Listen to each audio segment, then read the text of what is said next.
Imagine a quiet English village, Lymstock, where the church bells chime and the tea kettles whistle. But a sinister shadow creeps through the hedgerows. It's 1942 and a single venomous letter slips into a cottage mailbox. It's typed words, dripping with malice. You're a filthy liar, and we all know it. No name, no sender, just pure, icy hatred. Soon, more letters flood the village, each one a poisoned dart, accusing neighbors of unspeakable sins. Then, a scream pierces the night. A woman lies dead, her hand clutching a final, damning letter. Cyanide's bitter scent lingering in the air. The village whispers of suicide, but Hercule Poirot, with his hawk-like gaze and unyielding mind, smells murder. A hidden assassin is at work, killing with words before striking with poison, and their next target is already marked.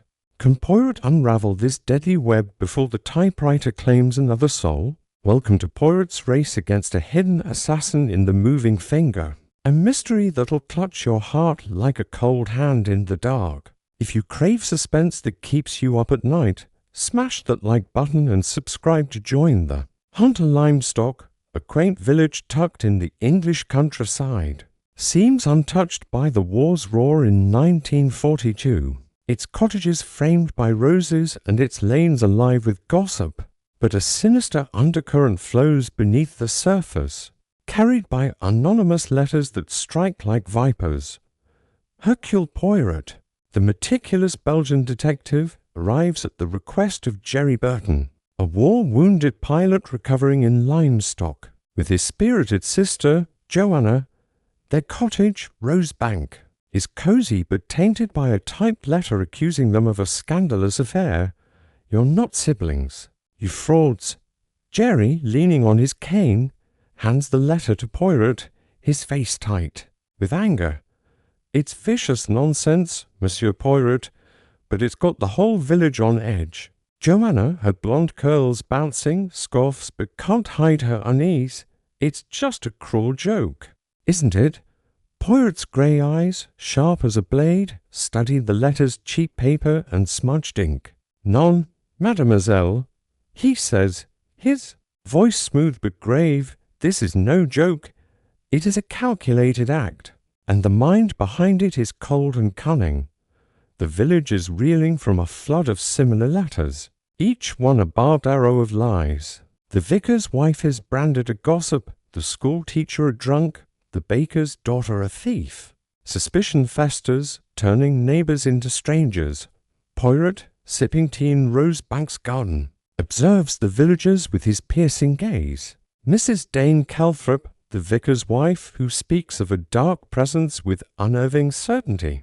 Dr. Owen Griffith, gruff but compassionate, who dismisses the letters as pranks yet avoids Poirot's sighs, and Miss Ginch, the solicitor's secretary, whose nervous fidgeting betrays more than she says.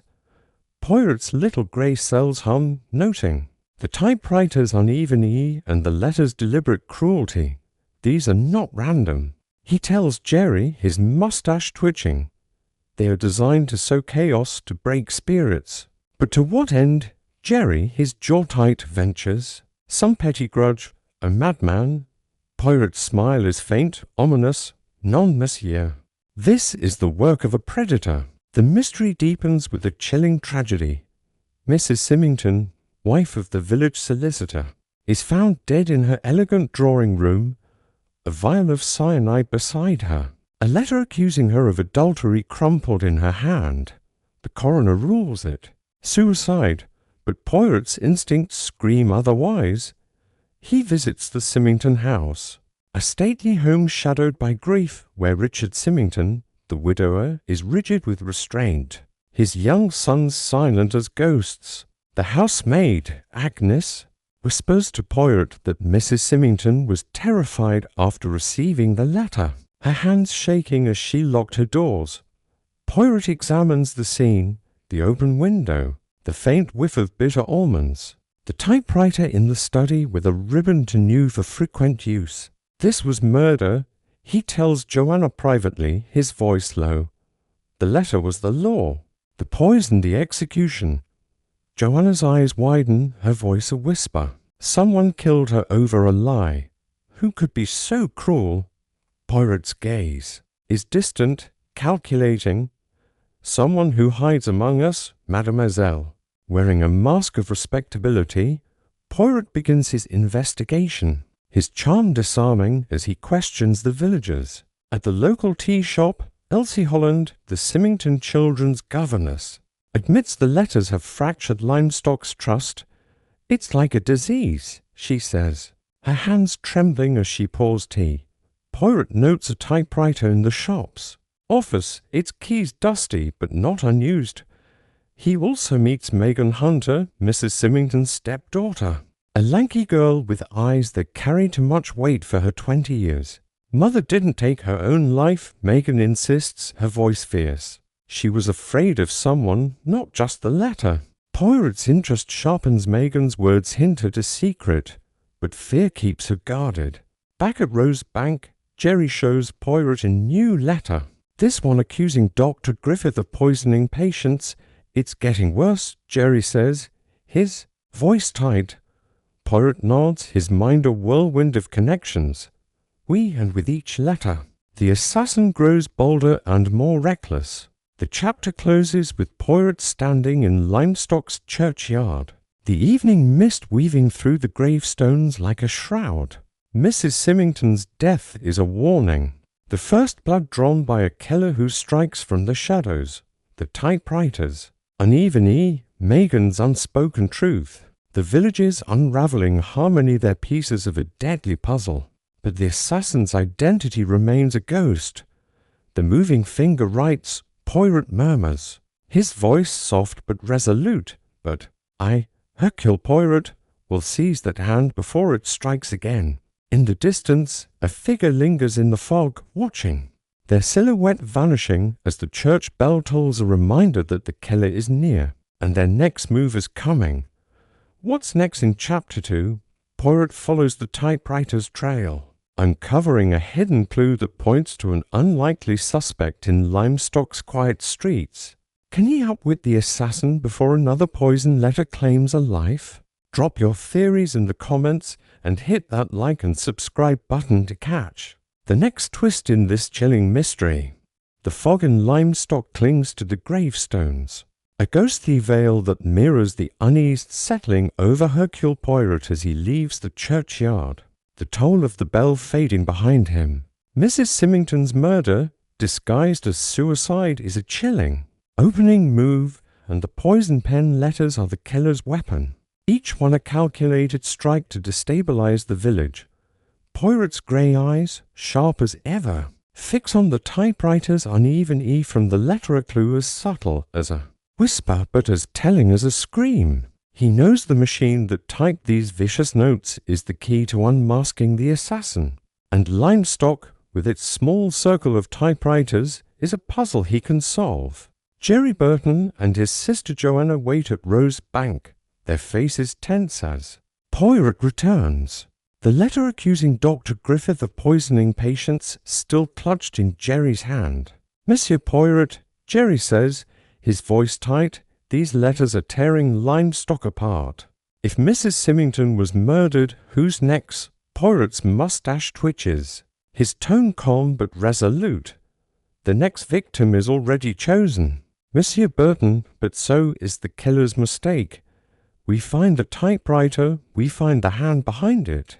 Poirot begins his hunt at the heart of the village, his methodical mind mapping every typewriter in Lymstock. He visits the post office where Miss Ginch, the solicitor's nervous secretary, oversees a clunky typewriter used for official forms.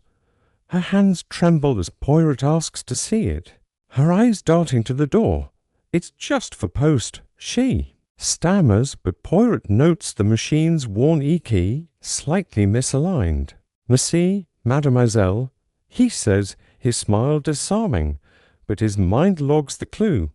Next, he calls on the vicarage where Mrs. Dame Calthrop, the vicar's eccentric wife, keeps an old typewriter for her charity work. Nasty business, these letters, she says, her sharp eyes meeting Poirot's. They're like a cancer eating at us. Her typewriter's is clean, but her cryptic warning, "Look for the one who's to quiet," lingers in Poirot's thoughts. At the tea shop, Elsie Holland, the governess, admits to using a typewriter for letters, but it's locked in the Symmington house, inaccessible since the murder. Poirot's suspicions deepen. Too many machines, too many secrets. The trail grows. Hotter when Poirot visits the Symmington estate, where Richard Symmington, the widower, allows him to inspect the study. The typewriter there, a sleek Remington, has a fresh ribbon, but Poirot notices a faint smudge of ink on the E key, matching the letter's flaw. This machine. He tells Joanna, who's joined him, it has been used for more than legal briefs. Joanna's face pales. "You think the killer typed the letters here?" In their own home, Poirot nods, his voice low. The assassin is bold, Mademoiselle. Hiding in plain sight, he finds a scrap of paper in the waste bin. A draft of a poison pen letter accusing the vicar of theft, never sent. The discovery. Is it Jolt Mrs. Symmington received her letter from this very machine, suggesting the killer had access to the house? But who? Richard with his cold demeanour. Agnes, the timid housemaid, or someone else slipping through the cracks? Megan Hunter, Mrs. Symmington's stepdaughter, provides the next clue. Poirot finds her in the garden, her lanky frame hunched, her eyes shadowed with grief and fear. "I saw someone," she whispers, glancing around. "The night Mother died, someone was at the window, watching her. I didn't tell anyone. I was scared." Poirot's gaze softens, but his questions are sharp. "Who, mademoiselle? Did you see their face?" Megan shakes her head, her voice trembling. "It was dark, but they moved, quietly, like a ghost." Poirot's mind races. Megan's citing points to an outsider, or someone familiar enough to roam the estate unseen. He presses her gently, and she admits finding a typewriter ribbon hidden in the attic, discarded but stained with ink. "I didn't touch it," she says. "It felt wrong." Poirot retrieves the ribbon. It's unevenly a perfect match for the letters. The attic, rarely used, suggests the killer worked in secret, but why leave such a clue back at Rosebank? Poirot shares his findings with Jerry and Joanna. The ribbon and letter scrap laid out like evidence in a trial. "The typewriter in the Symmington house is our link," he says, "but the killer is clever, using the household to mask their tracks." Jerry, his pilot's instincts kicking in, suggests, "Could it be Richard? He's distant and he was quick to call it suicide." Joanna disagrees, her voice sharp. "Or Agnes, she's always lurking, listening." Poirot's smile is cryptic. Both are possible, yet neither feels precise. The assassin is an artist of chaos, and their canvas is this village. A new letter arrives as they speak, slipped under the door, accusing Joanna of seducing Dr. Griffith. The audacity shocks them, but Poirot sees opportunity. "They are watching us," he says, "and that means they are close. We must set a trap." He proposes a plan, spread word that he's found the typewriter, forcing the killer to act. The chapter closes with Poirot in Lymstock's High Street, the fog rolling in like a tide, the village's charm now a facade for fear. The typewriter's trail is clear, but the killer's face remains hidden. Their next letter already in motion. Megan's sighting, the attic ribbon, the Symmington typewriter, they're pieces of a deadly game. And Poirot knows the assassin is watching, waiting for a misstep, the moving finger points. He murmurs, his eyes scanning the misty street, "And I, Hercule Poirot, will follow its direction." A shadow moves in the fog, fleeting but real, and the village holds its breath, unaware of the danger coiling tighter. What's next in Chapter 3? Poirot sets his trap, using the typewriter as bait to draw out the assassin. But a shocking discovery in the Symmington house points to a motive darker than anyone imagined. Will Poirot catch the killer, or will the poison pen strike again? Share your guesses in the comments. and hit that like and subscribe button to catch the next twist in this chilling mystery. The fog blankets Lymstock like a shroud, muffling the village's heartbeat as Hercule Poirot stands in the high street, the weight of the poison pen letters pressing on his mind. The typewriter in the Symmington house, with its telltale uneven E, is the killer's instrument, and the discarded ribbon Megan found in the attic is a crack in their armor. Poirot's little grey cells hum, weaving together the clues, Mrs. Symmington's murder. Disguised as suicide, Megan's glimpse of a shadowy figure, the vicious letters tearing Lymstock apart. He knows the assassin is close, hiding behind her. Mask of village respectability, and their boldness slipping a new letter under Rose Bank's door means they're watching, waiting. Poirot returns to the cottage where Jerry Burton and Joanna wait, their faces etched with unease. Monsieur Poirot, Jerry says, tossing the latest letter onto the table. Its accusation against Joanna venomous. This has to stop. How do we catch this monster? Poirot's eyes gleam, his voice calm but firm. We lay a trap. Monsieur Burton, we spread word that I have found the typewriter, and the assassin will come to silence it or me. Poirot's plan is simple yet daring. Leak a rumor through the village's gossip network that he's identified the typewriter and will reveal the killer at a gathering tomorrow night. At the Symmington house, the assassin thrives on secrecy. He tells Joanna, folding the letter with care, threaten their exposure and they will act. Joanna, her defiance masking fear, nods. But who do we invite? Everyone's a suspect. Poirot lists the key players: Richard Symmington, the stoic widower, Dr. Owen Griffith, whose brusque manner hides something unspoken, Miss Ginch, the nervous secretary, Elsie Holland, the governess with trembling hands, and Mrs. Dane Calthrop, whose cryptic warnings linger. Megan, too, will attend, her knowledge of the shadowy figure a vital piece.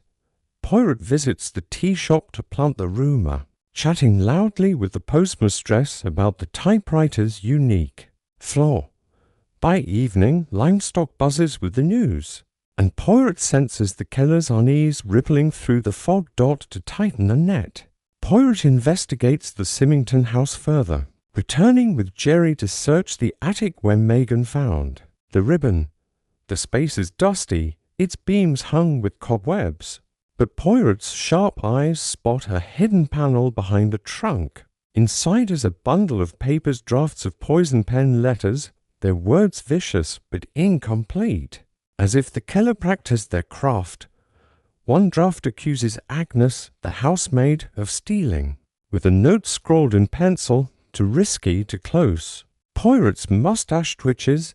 The killer knows Agnes, he murmurs, and fears her knowledge. Jerry, his cane tapping nervously, asks, could Agnes be the target or the killer? Poirot shakes his head. She is a witness, perhaps, but not the hand behind the pen. Downstairs, Agnes is pale, her hands wringing as Poirot questions her. I saw Mrs. Symmington arguing with someone, she whispers, before the letter came.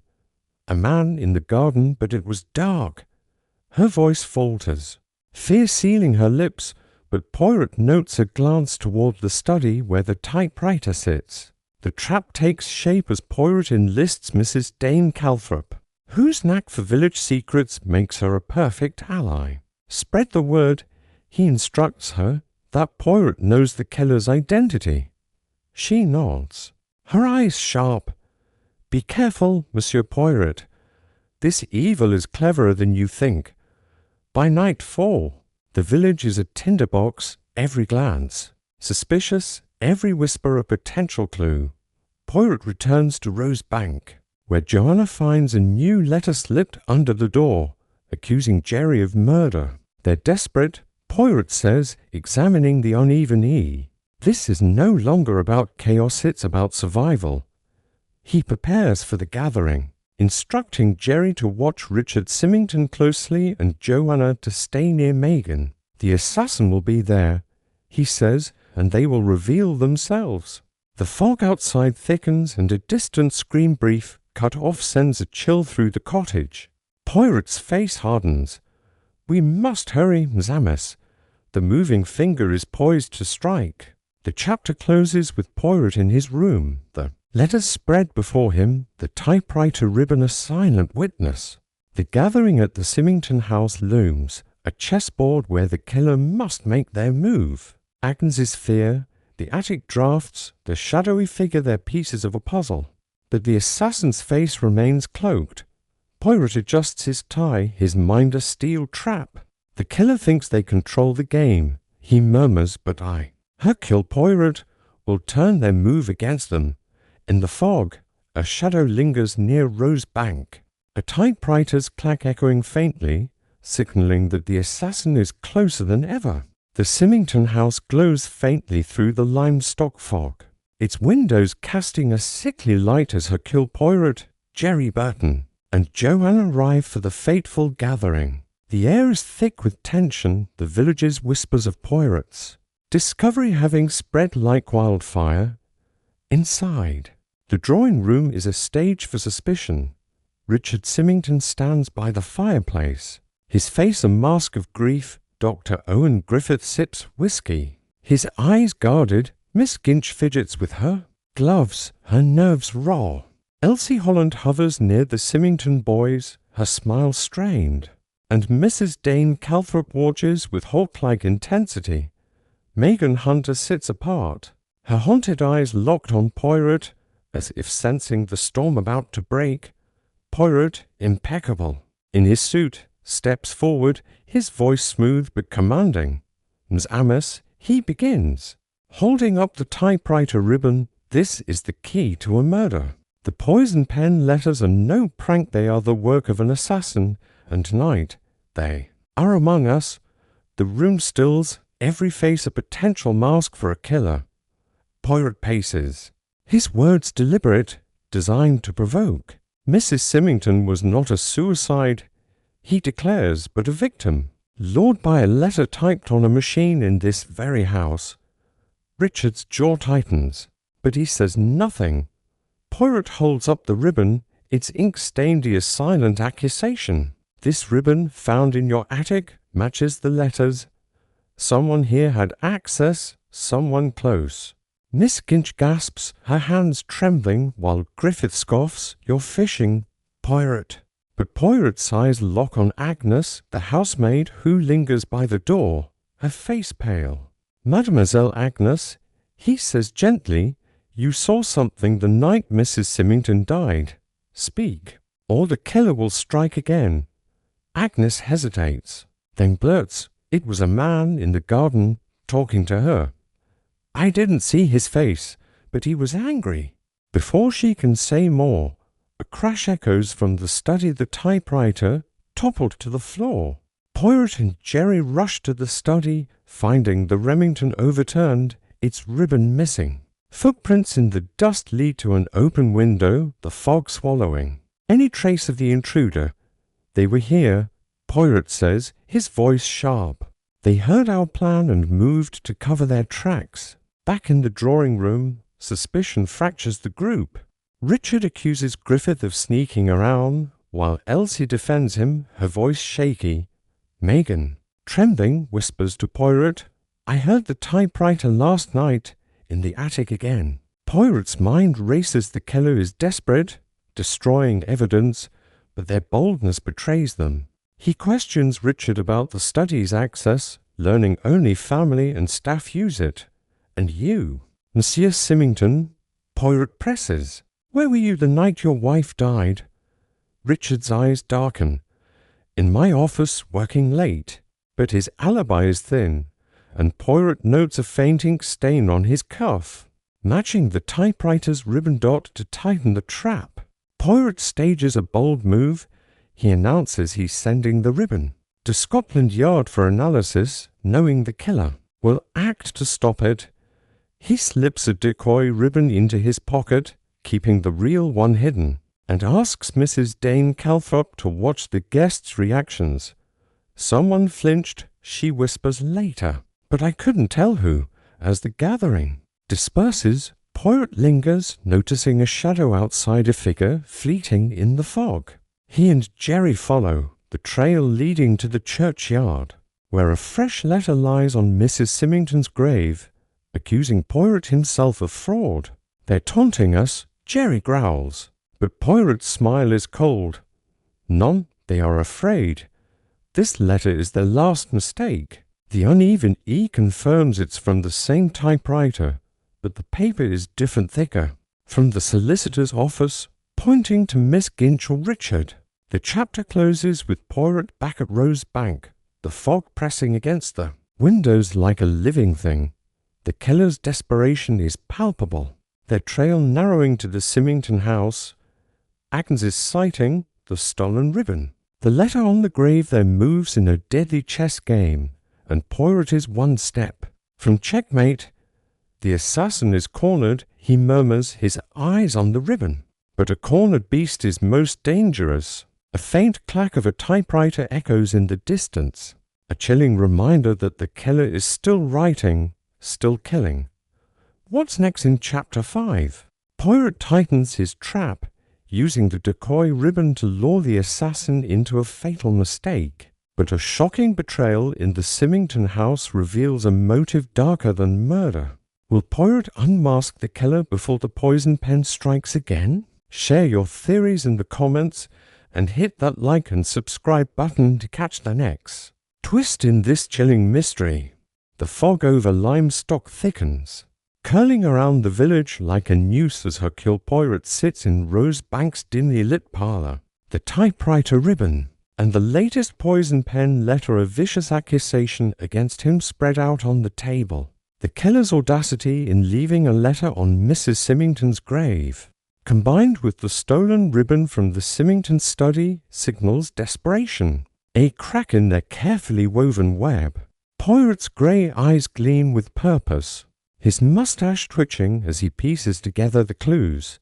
The uneven E on the typewriter. Agnes's sighting of a man in the garden. The thicker paper from the solicitor's office pointing to Richard. Symmington or Miss Ginch. Jerry Burton, pacing with his cane, slams a fist on the table. "Monsieur Poirot, they're mocking us, targeting you now. How do we stop this?" Joanna, her face pale but defiant, adds, "They're in the Symmington house, aren't they? It's too close to be anyone else." Poirot's voice is calm, a velvet sheath over a steel blade. "We, Ms. Amos, the assassin is near, and their fear betrays them. We will use the decoy ribbon to force their hand, and tonight the mask will fall." The plan is bold. Poirot will let the village believe the ribbon is en route to Scotland Yard, knowing the killer will strike to reclaim it, revealing themselves in the process. But the fog, the village's fractured trust and a looming sense of betrayal make every step a dance with death.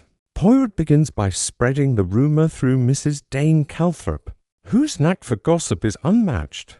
He visits her at the vicarage where she's tending roses, her sharp eyes meeting his. "I told the postmistress the ribbon's off to London," she says, snipping a thorn with precision. The whole village knows by now. Be careful, Poirot, someone's watching. Her warning lingers as Poirot returns to Rose Bank, instructing Jerry to guard the decoy ribbon a fake, carefully stained to mimic the original while he keeps the real one hidden in his waistcoat. Joanna, ever resourceful, suggests watching the Symmington house for movement.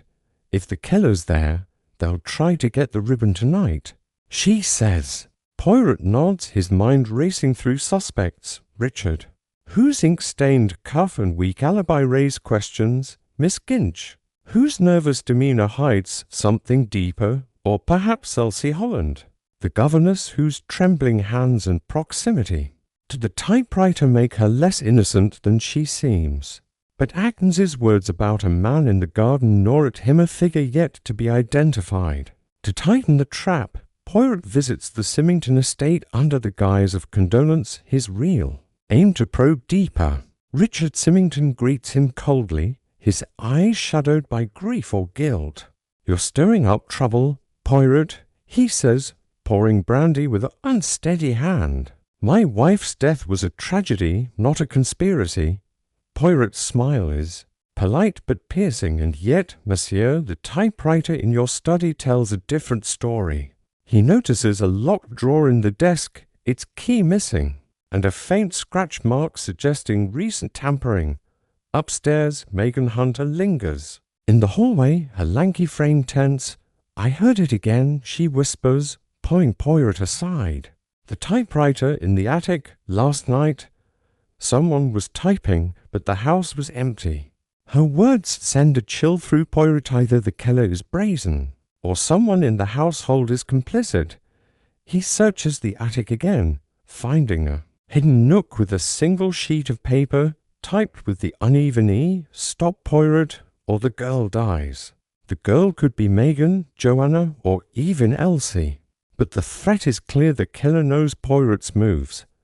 Back in the village, Poirot enlists Dr. Owen Griffith, whose brusque manner masks a keen mind. I don't believe in your murder theory, Griffith says, but he agrees to watch the Symmington house from a distance, reporting any visitors. Poirot senses Griffith's reluctance, his eyes avoiding the typewriter in his own office, another potential clue. At the tea shop, Elsie Holland is jumpy, spilling tea when Poirot mentions the ribbon. I don't know anything about typewriters, she insists, but her flushed cheeks betray her. Poirot's trap is set. He announces a meeting at Rose Bank tonight, claiming he'll hand the ribbon to a Scotland Yard courier. The village hums with anticipation, and Poirot feels the killer's gaze hidden in the fog. He instructs Jerry and Joanna to stay alert, placing the decoy ribbon in a locked box by the fireplace, a beacon for the assassin. They will come, Poirot says, his voice low, and when they do, we will be ready. As night falls, Lymstock is a ghost town, the fog swallowing sound and light. Poirot, Jerry, and Joanna wait in Rose Bank's parlour, the decoy box glowing in the firelight. A creak at the door makes Jerry grip his cane, but it's Mrs. Dame Calthrop, her face grave. Someone was seen near the Symmington house, she whispers, a man slipping into the garden. Poirot's pulse quickens. Could it be the figure Agnes saw? Before he can act, a shadow moves outside, and the window shatters, a brick crashing. Through with a note tied to it, leave the ribbon or your necks. The uneven E confirms the killer's hand, but the paper is from the solicitor's office again, narrowing the suspects to Richard or Miss Ginch. Poirot's eyes blaze. They are here, he says, signaling Jerry to check the garden. Jerry returns, breathless, with a dropped cigarette case engraved with OG. Owen Griffith's initials. Griffith? Joanna gasps. He's been watching the house. Poirot's mind races Griffith's dismissal of the letters, his access to a typewriter, his presence tonight. Is he the assassin or another? Pawn. The trap springs as a figure slips into Rose Bank, cloaked in the fog. Poirot, hidden in the shadows, watches as they reach for the decoy box. It's Miss Ginch, her face pale, her hands trembling as she pries it open. Stop, mademoiselle, Poirot says, stepping forward, his voice like thunder. Ginch screams, dropping the box, but before she can explain, a shot rings out from the garden. Jerry tackles her to the floor, and Poirot dives for cover as another shot grazes the wall. The shooter flees, their footsteps fading into the fog, but Ginch, sobbing, confesses, I typed some letters, but not all. He made me, said he'd ruin me. Who? Poirot demands, but Ginch faints, her secrets locked away. The cigarette case, the shots, the confession, they point to a deeper betrayal, perhaps Griffith, perhaps someone closer. Poirot's face is grim. The assassin is unraveling, he says, but they are not done. The chapter closes with Poirot standing in Rose Bank's shattered parlour, the fog seeping through the broken window. Ginch's confession, Griffith's cigarette case, the shots in the night, they're pieces of a puzzle. But the killer's true face remains hidden. The real ribbon, safe in Poirot's waistcoat, is his ace. But the assassin's desperation, makes them deadly. We are close, and Amos, Poirot murmurs, his eyes scanning the darkness. But the moving finger is still writing, and its next stroke may be fatal. A faint clack echoes in the distance, a typewriter's ghostly rhythm, signaling the killer's next move is near. What's next in Chapter 6? Poirot interrogates Miss Ginch, uncovering a shocking link to the Symmington household. But a new letter reveals the assassin's next target, pushing Poirot into a desperate race against time. Who is the man in the garden, and what is Griffith hiding? Share your theories in the comments, and hit that like and subscribe button to catch the next twist in this chilling mystery.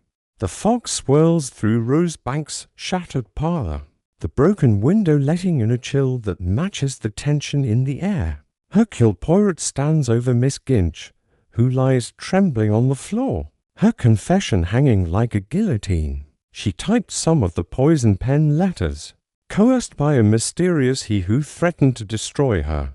The dropped cigarette case, engraved with Dr. Owen Griffith's initials, lies nearby, a damning clue that points to the gruff doctor.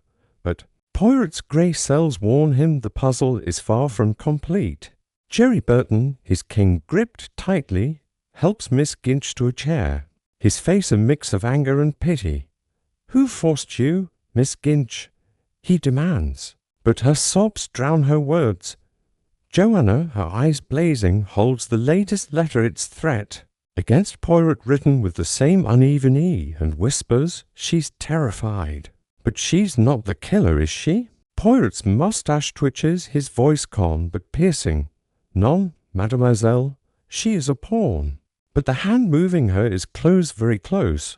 The shots fired in the garden, Griffith's cigarette case, and the thickening fog outside signal the assassin is circling, their next move imminent. Poirot's trap has stirred the hornet's nest, and now he must unravel Ginch's confession before the killer strikes again. Poirot kneels beside Miss Ginch, his tone gentle but relentless. "Mademoiselle, you must speak. Who is this he? Who threatened you? Your silence protects a murderer." Ginch's eyes dart to the door, her voice a whisper. "He said he'd exposed my past, a scandal from years ago. He knew everything."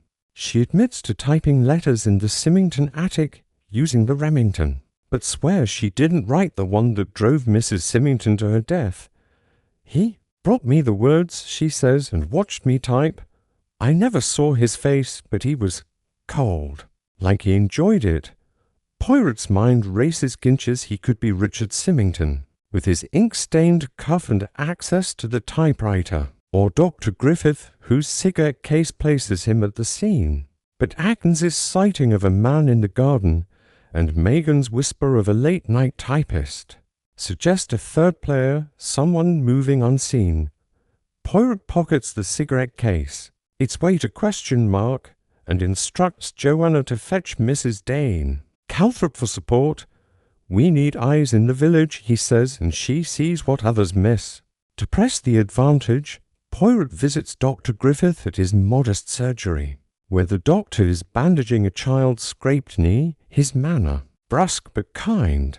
"I heard about the commotion at Rosebank," Griffith says, avoiding Poirot's gaze. "Your trap didn't catch much, did it?" Poirot holds up the cigarette case, watching Griffith's face.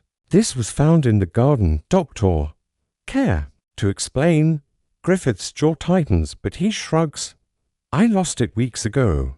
Anyone could have picked it up."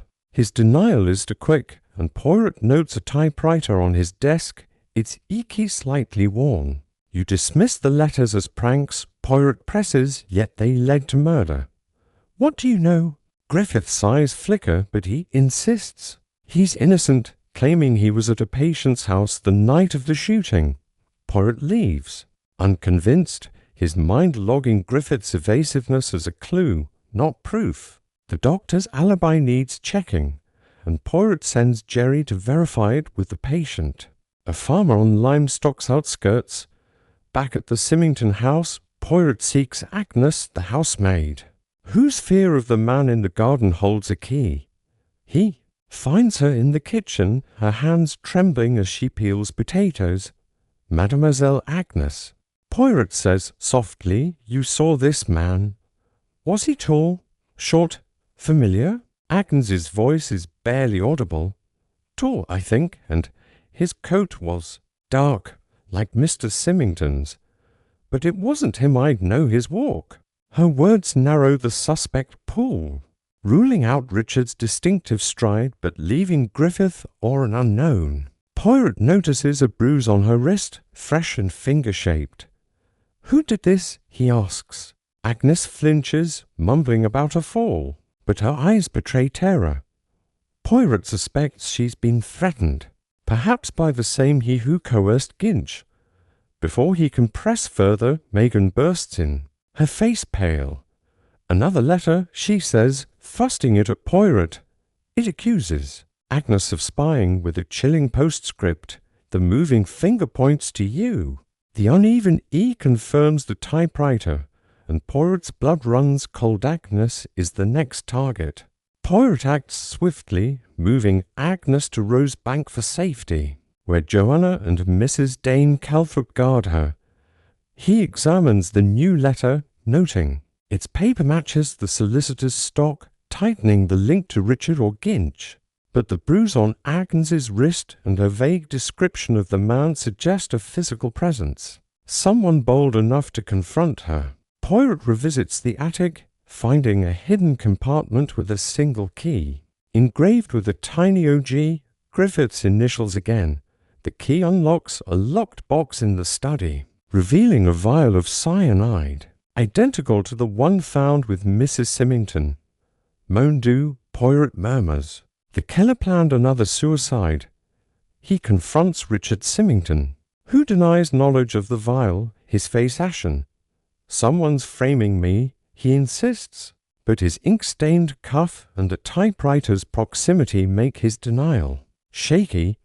Poirot's trap is closing, but the assassin's shadow looms larger dot as night falls.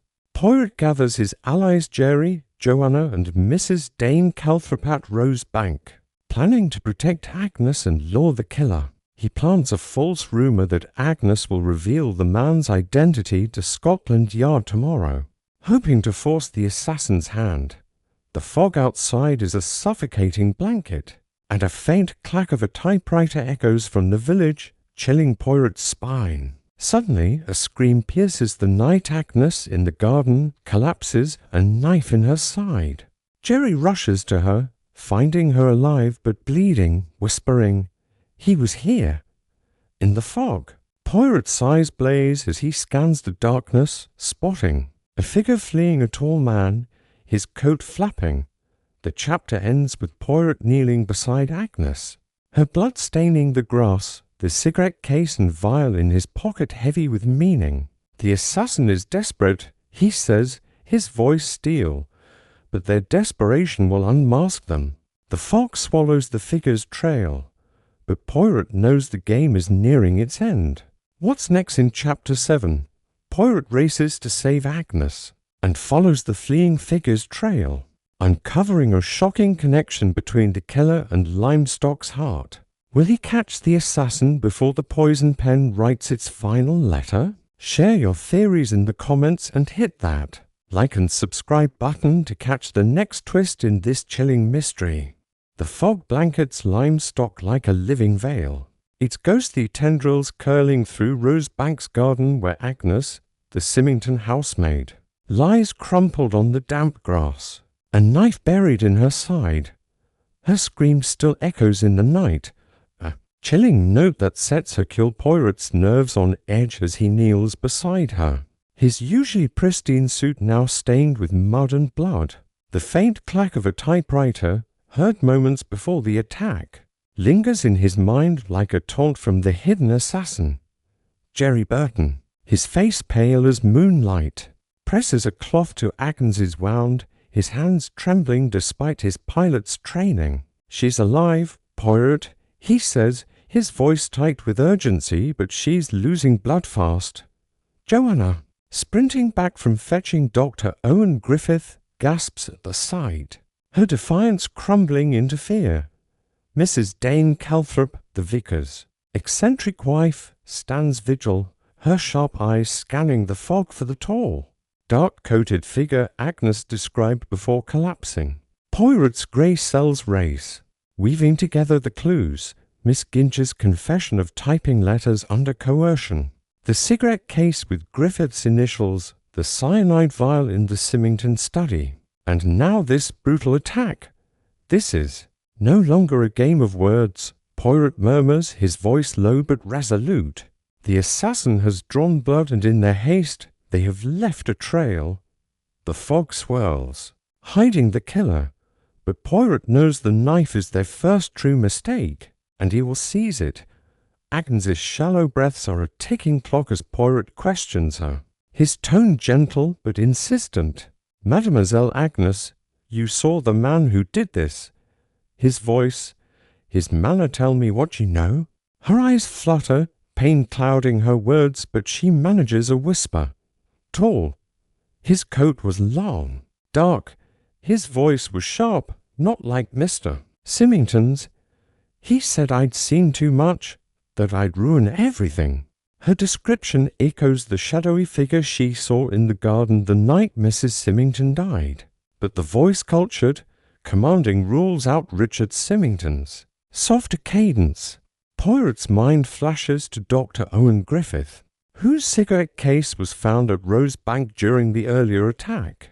But Agnes's words suggest another player, someone bold enough to strike in the open. Dr. Griffith arrives, his medical bag in hand, his face grim as he kneels to stabilize Agnes. She needs a hospital, he says, his hand steady but his eyes avoiding Poirot's piercing gaze. Yours, doctor?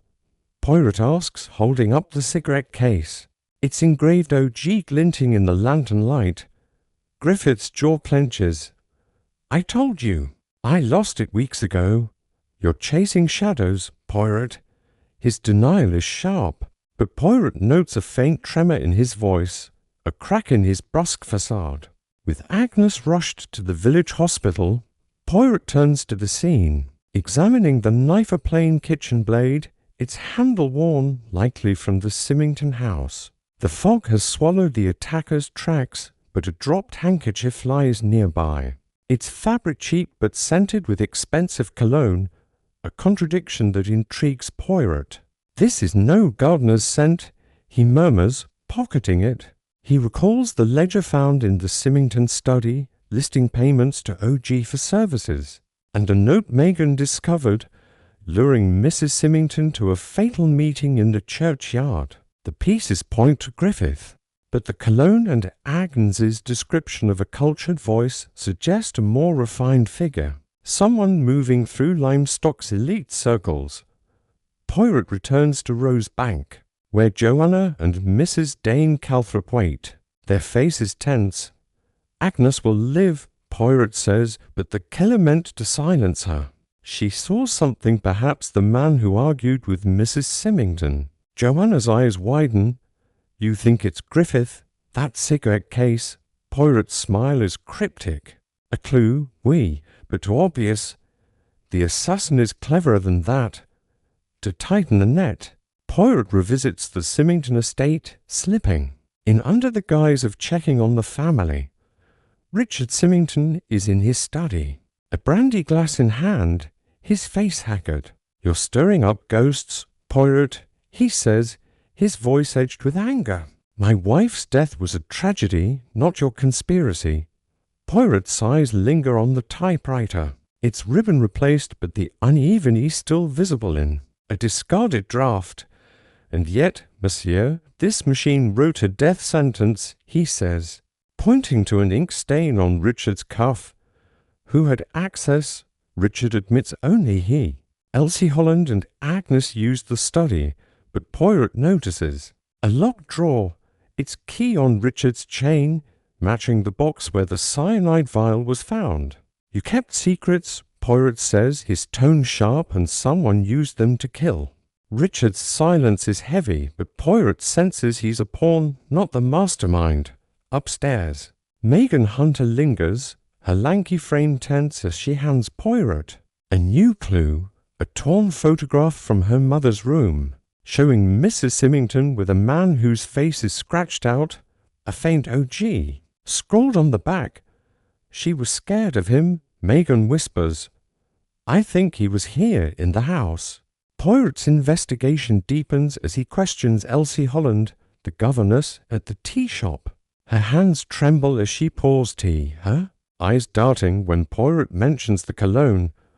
"I don't know anything," she insists, but her flushed cheeks betray her. Poirot notes a typewriter in the shop's back room, its keys dusty but used, and a faint scent of cologne lingers nearby.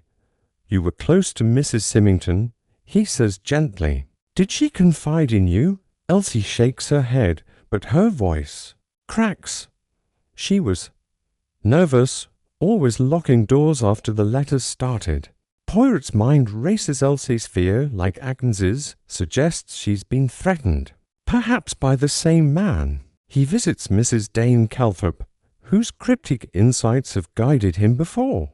"The evil's in the heart of Lymstock," she says, her eyes piercing. "Look to those who hide their power." Her words point to Griffith, Richard, or even anew. Suspect perhaps Mr. Pye, the eccentric bachelor with a penchant for rare books and a suspiciously refined air. To force the killer's hand, Poirot spreads a new rumour. Agnes, recovering in the hospital, will name her attacker tomorrow to Scotland Yard. He enlists Jerry to watch the hospital while Joanna shadows Elsie, and Mrs. Dane Calthorpe monitors the village gossip. As night falls, a new letter arrives at Rose Bank, slipped under the door, accusing Poirot of framing an innocent man. The uneven E confirms the typewriter, but the paper is from the vicarage, not the solicitor's office, a twist that jolts. Poirot, the killer is playing a double game, he says, his voice grim. They point to Griffith, but this paper suggests another. He examines the handkerchief again, its cologne matching a bottle in Griffith's surgery, yet the cultured voice Agnes described fits Mr. Pye's polished demeanour. Poirot sets a trap. He announces a late-night meeting at the churchyard, claiming Agnes will reveal all, hoping to lure the killer into the open. The churchyard is a maze of shadows, the fog a suffocating blanket as Poirot, Jerry, and Joanna wait. Hidden behind gravestones, a figure emerges tall, dark-coated, moving with purpose. Poirot signals Jerry, who tackles the man, revealing Mr. Pye, his face pale. A typewriter ribbon in his pocket. "I only wanted to scare them," Pye gasps, "to stir up their secrets." But before he can explain, a shot rings out, grazing Joanna's shoulder. The shooter flees, their silhouette lost in the fog. But Pye's confession points to a partner, someone who turned his prank into murder. Poirot's eyes blaze as he pockets the ribbon, its unevenly a final clue. The chapter closes with Agnes safe but shaken, the fog hiding the shooter's trail, and Poirot's mind racing. The assassin is desperate, he murmurs, but their mask is slipping. One more move, and we have them. The distant clack of a typewriter echoes, a ghostly reminder that the killer is still writing, still killing. What's next in Chapter 8? Poirot interrogates Mr. Pye, uncovering a shocking link to the Symmington household. But a new letter reveals the assassin's true target, pushing Poirot into a desperate race against time. Who is the shooter, and what secrets does Griffith still hide? Share your theories in the comments, and hit that like and subscribe button to catch the next twist in this chilling mystery. The Lymstock fog clings to the churchyard like a spectral cloak, its damp tendrils weaving through the gravestones where Hercule Poirot crouches, his heart steady despite the chaos of the night. The ambush he orchestrated has yielded Mr. Pye, the eccentric bachelor, caught with a typewriter ribbon and a confession that he wrote some of the poison pen letters to stir up secrets in the village. But the shot that grazed Joanna Burton's shoulder, fired by an unseen figure who vanished into the fog, proves the true assassin remains at large. their identity a shadow just beyond Poirot's grasp.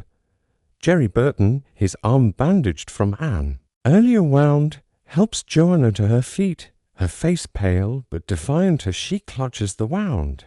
"Monsieur Poirot," she says, her voice sharp with pain, "Pye's not the killer, is he? Someone else fired that shot?" Poirot's grey eyes, sharp as a hawk's, scanned the misty darkness. The typewriter ribbon in his pocket a heavy clue. "Non, mademoiselle." He replies. His voice low but resolute. "Mr. Pye is a pawn.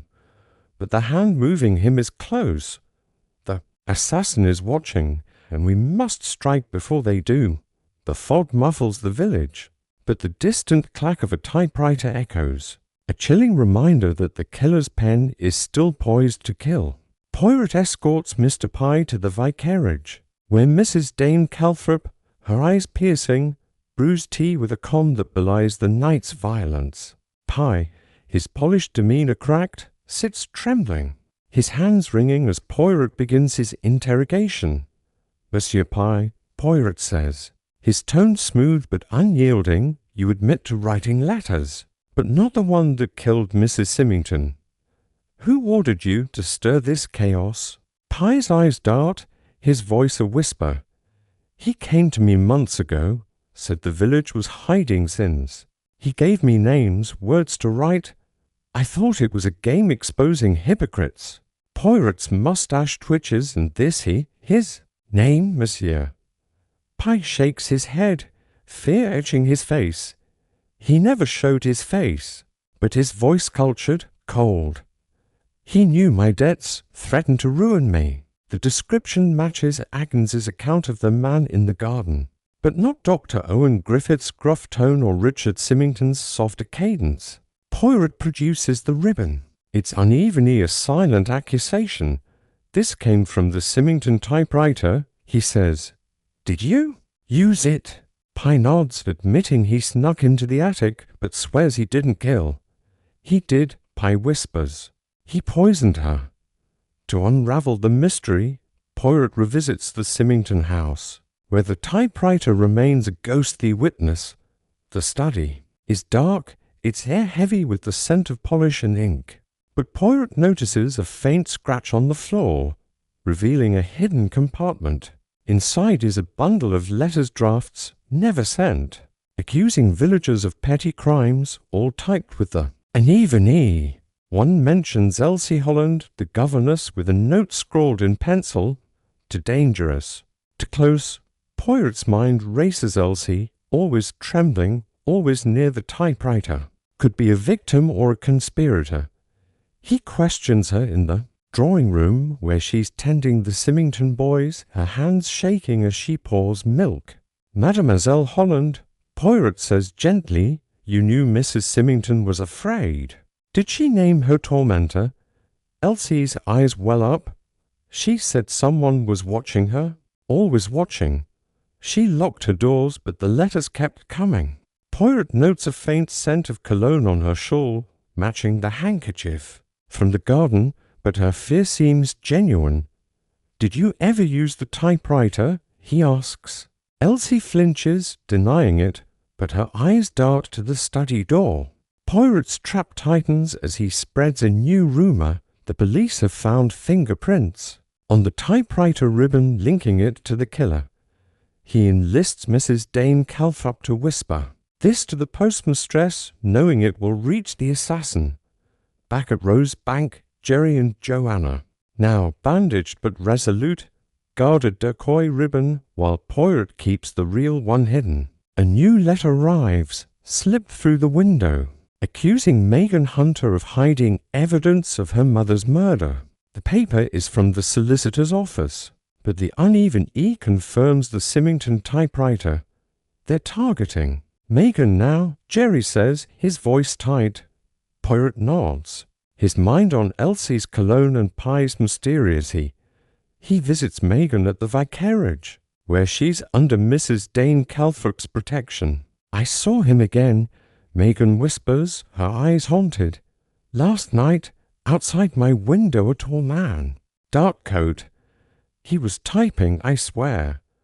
Her words echo Agnes's, pointing to a figure who moves freely in Lymstock, unseen yet omnipresent. To force the killer's hand, Poirot stages a bold move, a public announcement at the village hall, claiming he'll reveal the killer's identity tomorrow with evidence from the ribbon. He watches the crowd. Richard Symmington, pale and withdrawn. Dr. Griffith, back from the station under police watch, his eyes guarded Elsie, fidgeting nervously, and Mr. Pye released but shaken.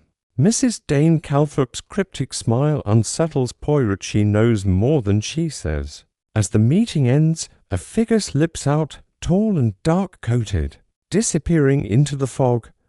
Poirot and Jerry follow the trail, leading to the churchyard where a fresh letter lies on Mrs. Symmington's grave. Poirot, your next. The uneven E is unmistakable, but the paper is now from the vicarage, a twist that jolts Poirot.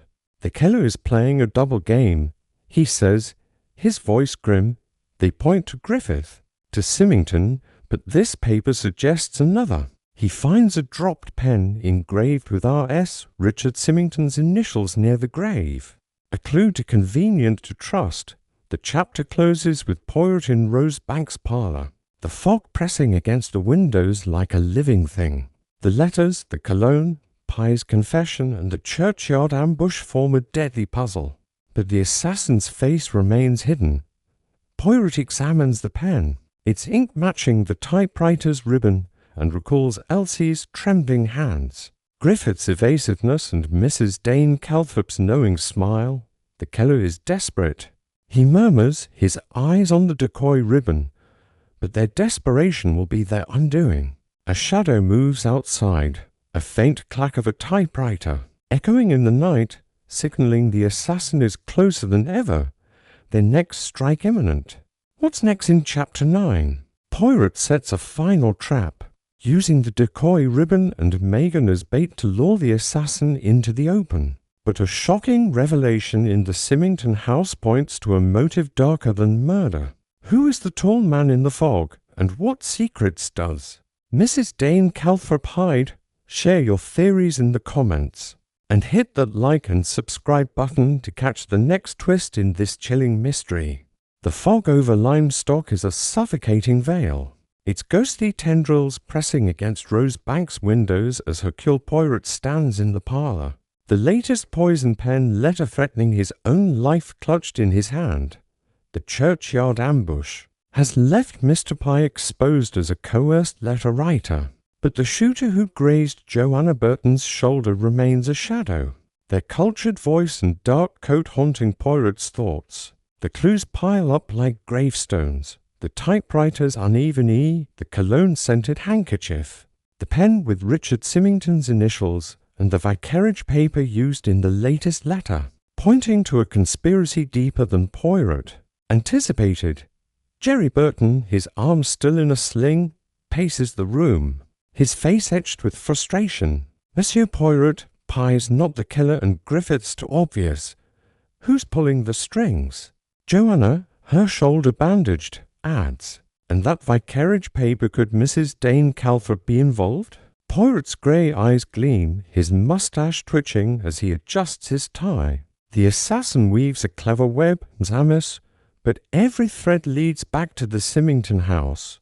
Tonight, we will cut through it. His plan is a desperate gambit. Use Megan Hunter and the decoy ribbon as bait to lure the killer into a final mistake, but the fog, the village's fractured trust, and a growing sense of betrayal make every move a dance with death. Poirot gathers his suspects at the Symmington estate, a grand but sombre house where the air is thick with secrets. Richard Symmington stands by the fireplace, his face pale. Dr. Owen Griffith, under police watch after his attempted flight, glowers silently. Elsie Holland, the governess, fidgets with her shawl, her hands trembling, and Mrs. Dane Calthrop, the vicar's wife, watches with an unsettling calm. Megan Hunter, her lanky frame tense, sits beside Joanna, her eyes haunted but resolute. Poirot steps forward, holding the decoy ribbon aloft, his voice commanding the room. Mesdames et messieurs, he begins, this ribbon holds the key to a murder. Mrs. Symmington was not a suicide but a victim, killed by a poison pen letter typed in this very house. The room stills. Every face a potential mask. He recounts the clues, the uneven E, the cyanide vial, Mr. Pye's confession, and Agnes's attack. The killer used Pond's pie, Miss Ginch to sow chaos. But their true target was Mrs. Symmington's secrets. Richard's jaw tightens, Elsie gasps, and Griffith sighs dart. But Mrs. Dane Calthorpe's smile is enigmatic, almost challenging Dot to provoke the killer. Poirot announces he's sending the ribbon to Scotland Yard, along with a ledger found. In the study a lie, as the real ledger is hidden in his waistcoat. This ledger names the assassin. He says, watching for reactions. Elsie's hands shake violently, Richard's face darkens, and Griffith shifts uncomfortably, but misses. Dane Calthorpe's calm deepens Poirot's unease. He turns to Megan, asking her to recount her mother's fear. She was terrified, Megan says, her voice steady despite her trembling hands. She said someone was watching her, someone close. She hid papers in her room, but they're gone now. Poirot's mind flashes to the scratched-out photograph Megan found, marked with OG. He confronts Griffith, holding up the cigarette case. You were blackmailed, Doctor. Were you not? Payments to OG in the ledger suggest it. Griffith snaps. I was forced to help, but I didn't kill her. His outburst draws a gasp from Elsie, who drops her shawl, revealing a bruise on her wrist, mirroring Agnes's. The trap springs when a figure slips into the study, where the decoy ribbon lies in a locked box. Poirot, hidden with Jerry, watches as Elsie Holland, her face pale, pries it open with a hairpin. Stop, mademoiselle, Poirot commands. Stepping forward, his cane raised. Elsie screams, dropping the box, tears streaming. I had to, she sobs. He said he'd ruin me, expose my past. Poirot's voice is sharp. Who, mademoiselle? Elsie points to Richard Symmington, her voice breaking. He wanted mother's money, her estate. He typed the letters to break her, then poisoned her. Richard lunges, shouting denials. But Jerry restrains him, and police, summoned by Poirot, storm in. Poirot finds a hidden letter in Richard's pocket, typed with the uneven E, confessing to Mrs. Symmington's murder to free the family. But Poirot's eyes linger on Mrs. Dane Calthorpe, whose calm smile hides a deeper truth. Richard acted, Poirot says, but another mind guided him. To unravel the final thread, Poirot visits the vicarage, confronting Mrs. Dane Calthorpe. Your typewriter, madam, produced the latest letter. Why? Her eyes glint, unrepentant. I wrote one letter, she admits, to stir Lymstock's secrets, to expose its rot. But Richard twisted it, used my idea to kill. Her motive was ideological, believing the village hid sins that needed purging. But her game turned deadly. Poirot's trap has exposed both pawns and players, but the shooter from the churchyard remains a ghost. He searches Richard's study, finding a hidden drawer with a second cyanide vial and a note, finish Megan, or you're next. The uneven E confirms Richard's hand, but the cultured voice Agnes described suggests another figure, perhaps still lurking. The chapter closes with Richard in cuffs, Elsie weeping, and Poirot's gaze on Mrs. Dane Calthorpe, her smile a final enigma. The web unravels, he murmurs, but one thread remains, and it is the deadliest. What's next in Chapter 10? Poirot faces a final showdown, confronting the true mastermind behind the letters and uncovering a motive that shakes Lymstock to its core. Will he catch the shooter before the poison pen writes its final stroke? Share your theories in the comments, and hit that like and subscribe button to catch the next twist in this chilling mystery.